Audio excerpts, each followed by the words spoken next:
apa saja sih fase tantrum pada anak mungkin dari fase usia berapa dan sampai usia berapa nanti seperti apa tantrumnya boleh disebutkan Kak Nidia? Kalau kita berbicara fase, emang fasenya cukup banyak ya Mas ya. Jadi pertama itu adalah fase penyangkalan atau misalnya penolakan.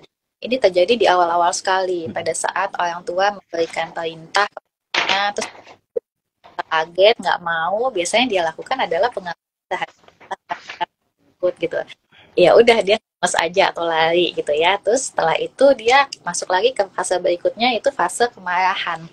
Nah, di sini anak akan menampilkan perilaku yang bisa dikatakan tidak umumnya tidak akan menyenangkan gitu karena dia Hmm. menolak kan apa yang diperintahkan oleh orang tuanya.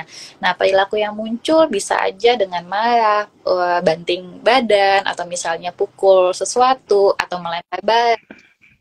Pada fase ini orang tua juga perlu tetap tenang menghadapinya.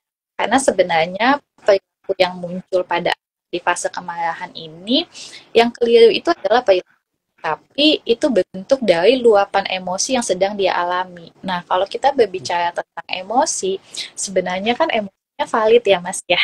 Misalnya dia disuruh melakukan sesuatu, dia nggak mau, ya dia kesal kan ya. Emosinya valid, tapi perilaku yang dia tampilkan pada saat dia kesal, dia adalah banting barang, perilakunya yang keliru. Jadi yang mesti kita ajarkan adalah selain menerima perilakunya, kita memberikan pemahaman.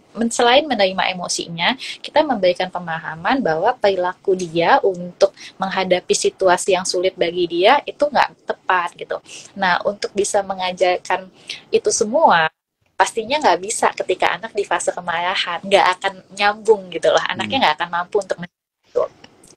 Setelah fase kemarahan, masuk ke fase ketiga, yaitu fase tawar-menawar atau anak mencoba untuk bernegosiasi.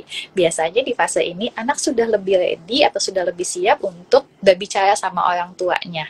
Misalnya nih, orang tua kasih perintah untuk anaknya suruh berhenti main dan mandi gitu. Nah, anak sudah melakukan, anak coba melakukan bargaining kepada orang tua.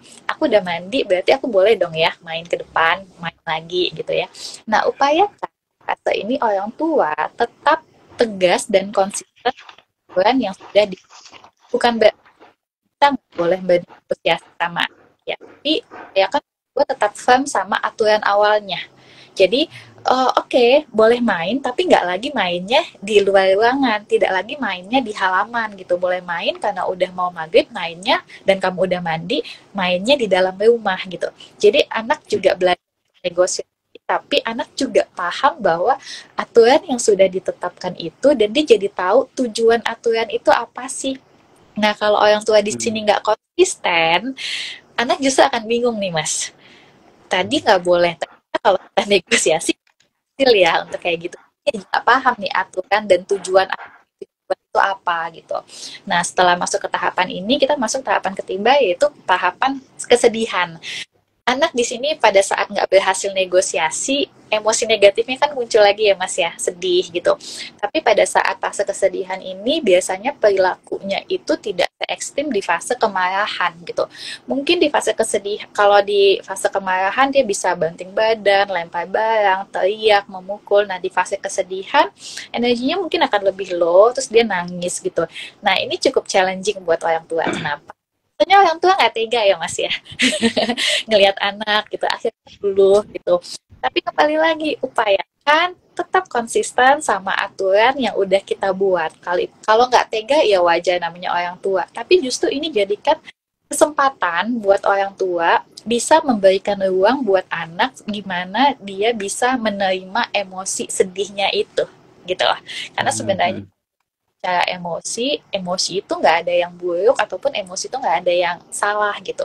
Cuman kecenderungan kita secara otomatis begitu ada emosi negatif yang datang, secara otomatis kita udah terbiasa, aku nggak boleh sedih gitu lah. Seolah-olah sedih, kecewa, marah itu nggak boleh kita rasakan. Aku harus kuat gitu. Nah, kasih anak kesempatan untuk bisa dia mengenal dan menerima emosi tersebut. Nah, dengan catatan pada saat anak sedih, ibu juga perlu, orang tua juga perlu untuk memberikan rasa nyaman pada anak. Caranya gimana? Kalau misalnya dia sedih, sedih, boleh kok kita peluk dia. Kamu sedih ya, sini bunda peluk ya, bunda temanin ya, gitu. Nah, itu membantu anak untuk lebih cepat memproses emosinya. Dan yang terakhir, nah, di fase penerimaan ini, anak pastinya udah lebih tenang ya. Pada saat fase ini adalah kesempatan bagi orang tua untuk bisa menanyakan kepada anak kenapa dia merasa sedih, mencari problem solvingnya, menjelaskan, memberikan nasihat, tujuannya apa. Karena anak sudah lebih tenang, anak sudah lebih bisa diajak untuk komunikasi dua arah. Jadi dari tahapan itu, orang tua juga artinya pada saat anak lagi tantrumnya tinggi, jangan terlalu cepat untuk buru-buru memberikan memberikan nasihat supaya anaknya tenang. Tapi berikan ruang dulu buat anak bisa mengelola itu, dengan catatan adalah pada saat anak tantrum juga pastikan ruangan di sekitarnya juga aman ya Mas ya. Jadi jangan sampai ya udah kita biarkan dia, tapi kita juga nggak mengamati dari kejauhan. Kalau bisa tetap di dalam pandangan kita. Jadi kita tahu ini aman atau enggak gitu.